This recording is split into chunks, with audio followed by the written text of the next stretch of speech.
तो कैसे हो आप सब। उम्मीद करता हूँ मस्त हो गए, मजे में हो गए। तो बच्चों, आज हम आ गए हैं अपने रोटेशनल मोशन के सेकेंड लेक्चर में, जिसका नाम है moment of inertia of discrete particles. तो बच्चों, हम इसमें देखेंगे कि कैसे मोमेंट ऑफ इनर्शिया निकालते हैं, मोमेंट ऑफ इनर्शिया होती क्या चीज़ है, और उस पर इंपॉर्टेंट न्यूमेरिकल भी देखेंगे। तो देखो, मोमेंट ऑफ इनर्शिया बेसिकली क्या है।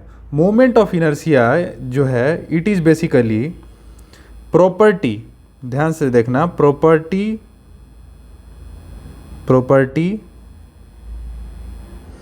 by virtue of which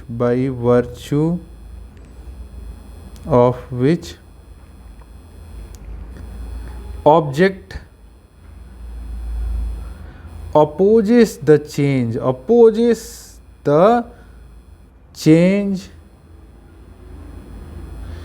in its state of rotation। मतलब अगर बॉडी रोटेट होने को है तो जैसे हम लोग क्या बोलते हैं, एकदम ही लेजी पर्सन है, तो वो लेजीनेस जो है, वो लेजीनेस मतलब लेजीनेस है आदमी में, तो वो उठने में भी दिक्कत करेगा, बैठने में भी दिक्कत करेगा, घूमने में भी दिक्कत करेगा। तो वो लेजीनेस बेसिकली हम इसको इंग्लिश में या फिजिक्स के टर्म में जो बोलेंगे वो मोमेंट ऑफ इनर्शिया बोलते हैं। Moment of inertia is a property by virtue of which object opposes the change in its rotation. ठीक है, स्टेट ऑफ रोटेशन। ठीक है, तो अब देखो, मोमेंट ऑफ इनर्शिया बेसिकली किससे दिया जाता है।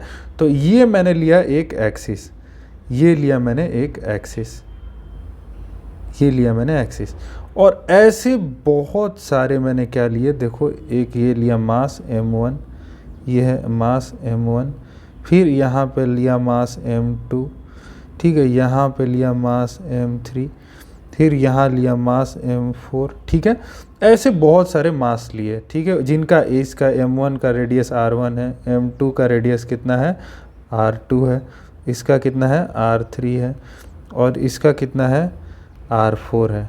ठीक है, r4 है। फिर यहाँ पे ले लिया मैंने m5,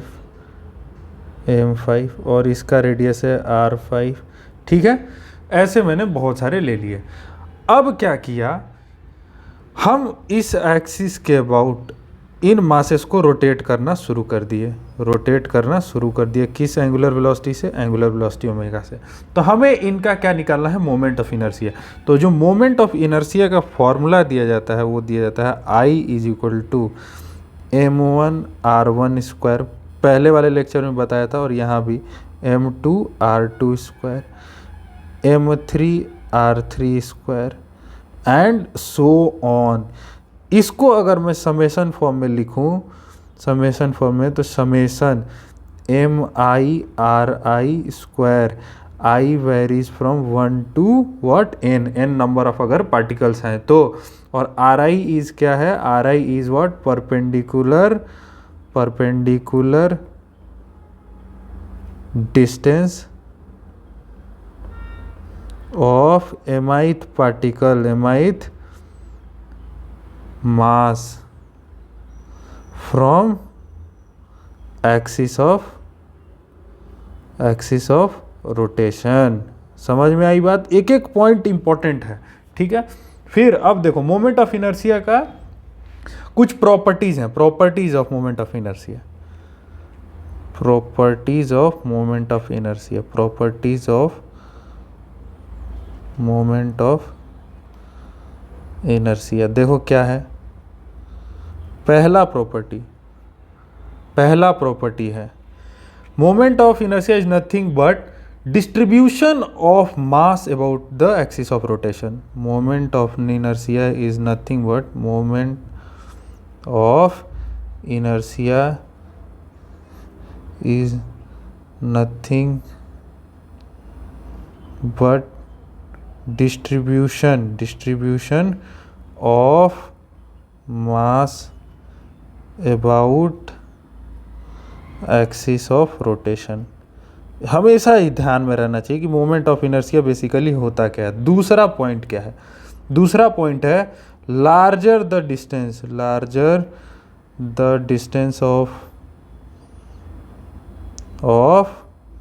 mass from axis of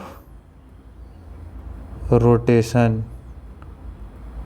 larger is the moment of inertia, larger is the moment of inertia, of inertia. समझ में आई बात?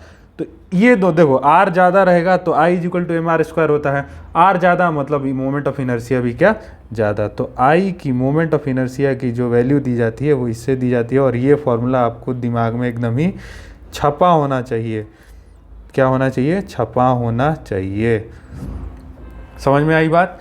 तो ये जो है ये पांडे पावर पॉइंट में रहेगा, ट्रिपल पी में रहेगा, इम्पॉर्टेंट है, ठीक है।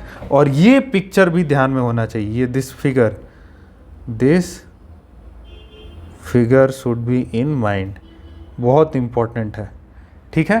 तो अब हम इस पे क्या देखेंगे, एक क्वेश्चन देखेंगे, इंपॉर्टेंट क्वेश्चन।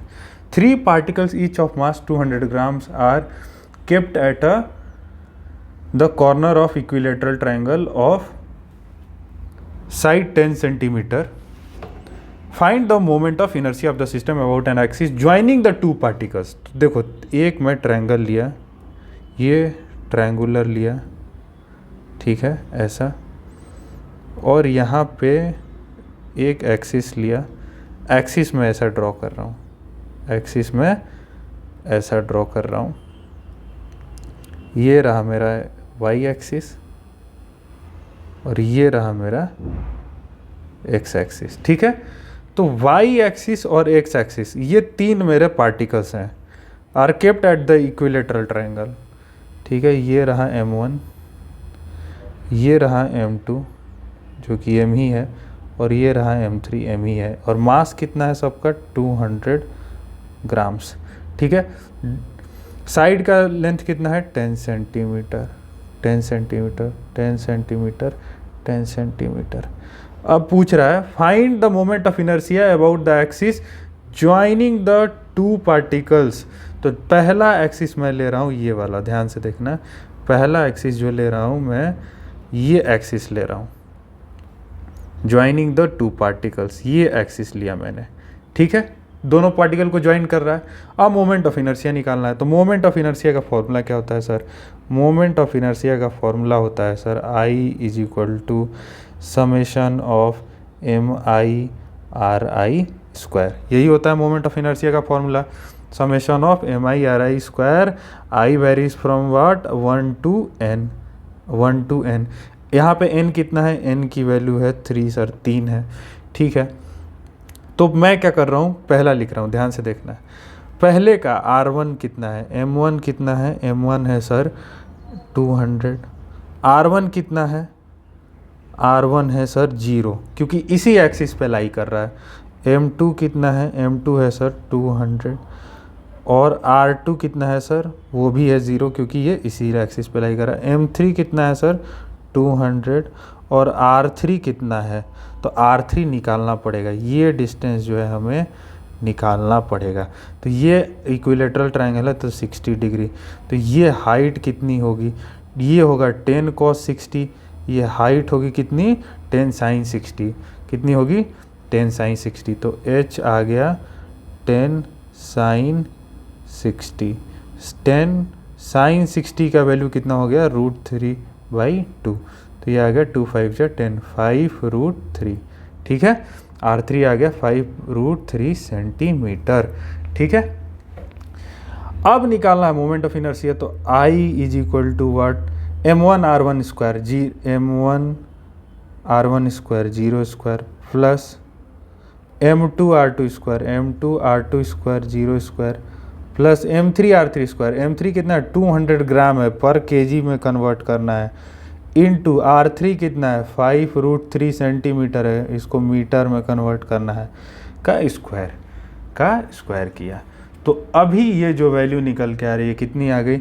ये आ गई 5 टाइम्स कट जाएगा, ठीक है, 5 टाइम्स कट जाएगा, ये आ गया, और ये हो गया 5√3/100 का स्क्वायर। तो यहाँ से देखो I इज इक्वल टू आ गया 1/5, 5√3 का स्क्वायर 25 × 3, ठीक है, बाई 100 का स्क्वायर, 100 का स्क्वायर का मतलब हो गया 100 इंटू 100, ये हो गया 5 5 जा 25, 5 3 जा 15, 15 इंटू 10 टू द पावर -4, जिसको हम लिख सकते हैं 1.5 into 10 to the power -3 kg पर मीटर स्क्वायर। ये हो गया मोमेंट ऑफ इनर्शिया मेरा इस सिस्टम का। किसके अबाउट? इस एक्सिस के अबाउट, x, तो आई एक्स के अबाउट मेरा moment of inertia 1.5 into 10 to the power -3 निकल के आ गया। अब पूछ रहा है find the moment of inertia through one of the particle and perpendicular to the plane of the particle. मतलब कि एक मेरा एक्सिस है जो इसके बाहर है, ऐसा है, ठीक है, ऐसा है बाहर, ठीक है, और इसके अबाउट निकालना है मुझे मोमेंट ऑफ इनर्शिया। तो ये देखो, ये पार्टिकल का डिस्टेंस इस एक्सिस से कितना है 0, और इस पार्टिकल का कितना डिस्टेंस है 10 सेंटीमीटर। कितना डिस्टेंस है 10 सेंटीमीटर, और इस पार्टिकल का भी डिस्टेंस कितना है 10 सेंटीमीटर। कितना डिस्टेंस है 10 सेंटीमीटर। किससे? इस एक्सिस से, इस एक्सिस से। क्यों? क्योंकि ये एक्सिस बाहर की तरफ आ रही है, परपेंडिकुलर है प्लेन के। तो मोमेंट ऑफ इनर्शिया कैसे लिखोगे सर? मोमेंट ऑफ इनर्शिया लिखेंगे I is equal to, I इसको मैं जेड बोल रहा हूँ, I Z equal to m1r1 square, m1r1 square 0 square plus m2r2 square, m2 कितना है 200 इंटू डिस्टेंस कितना है 10 सेंटीमीटर बाई 100 का स्क्वायर प्लस m3 कितना है डिस्टेंस पे 10 सेंटीमीटर पे बाई 100 का स्क्वायर। तो ये कितना आ गया मेरा? ये तो गया 0, ये हो गया 1/10 का स्क्वायर मतलब 100, मतलब यहाँ से 2, और ये 2 kg में है, 200 ग्राम है तो kg में कन्वर्ट करना है। तो 200/1000 इंटू 1/10 का स्क्वायर मतलब 1/100, ठीक है, प्लस 200/1000 इंटू 1/10 का स्क्वायर मतलब 100। कितना गया? ये 0 से 0 गया, ये 0 से 0 गया, मतलब 2 2 4, 4 into 10 to the power -3, 4 into 10 to the power -3 kg metre square. ये जो है मेरा मोमेंट ऑफ इनर्शिया आ गया किसका? About Z axis. समझ में आई बात? तो इस तरीके से हमने इस पे क्वेश्चन भी कर लिया। कॉन्सेप्ट क्या था? कॉन्सेप्ट था सर ये, कॉन्सेप्ट था ये मेरा इम्पोर्टेंट कॉन्सेप्ट है जो कि हमें ध्यान में रहना चाहिए। उससे मेरा जो है निकल के आ जाएगा। पहले तो आइडेंटिफाई कर लो कि कितने नंबर ऑफ पार्टिकल्स है। तो मैंने आइडेंटिफाई कर लिया सर 3 पार्टिकल है, उनके मासेस लिख लिए, मास क्या है, कितने डिस्टेंस पे है ये लिख लिया, ठीक है। उसका मोमेंट ऑफ इनर्शिया जिस एक्सिस के अबाउट निकालना है उसके अबाउट में क्या करूँगा, समेशन कर दूंगा, I is equal to m1r1 square plus m2r2 square plus m3r3 square से, ठीक है। तो r1 r2 r3 मुझे निकालना था। तो पहले केस में क्या था, R1 और R2 0 था, R3 निकालना था, वो तो मैंने इक्विलेटरल ट्रायंगल के प्रॉपर्टी से निकाल लिया। सेकंड वाले केस में क्या किया, मेरा R1 R2 इजीली दिख रहा था, R3 भी इजीली दिख रहा था। R1 क्या था, 0 था क्योंकि ये सेंटर पे ही था, R2 10 सेंटीमीटर, R3 10 सेंटीमीटर रख दिया, वैल्यू निकल के आ गई। तो सिंपल कॉन्सेप्ट है, ऐसे ऐसे समझते जाना है, और ऐसे अगर समझते जाएंगे तो हमारा एक एक कॉन्सेप्ट क्लियर होते जाएगा। छोटे छोटे से ही देखना रोटेशन में कैसे बड़े कॉन्सेप्ट तक हम इजीली पहुंच जाएंगे, आसानी से क्वेश्चंस कवर कर लेंगे और हर एक न्यूमेरिकल को इजीली सॉल्व करेंगे, बशर्ते कि आप मेरे पांडे पावर पॉइंट जो मैं बताता हूँ उसको फॉलो करोगे और जैसे मैं पढ़ा रहा हूँ वैसे ही पढ़ना है, ज़्यादा दिमाग इधर उधर नहीं लगाना है, ठीक है। आपका हर एक HCV का क्वेश्चन, जेई मेंस एडवांस, हर एक क्वेश्चन सॉल्व हो जाएगा, इवन नीट के भी क्वेश्चन सब सारे सॉल्व हो जाएंगे यहाँ से, ठीक है बच्चों। मिलते हैं हम अपने अगले लेक्चर में, तब तक से एंजॉय करिए, मस्त रहिए, जय हिंद।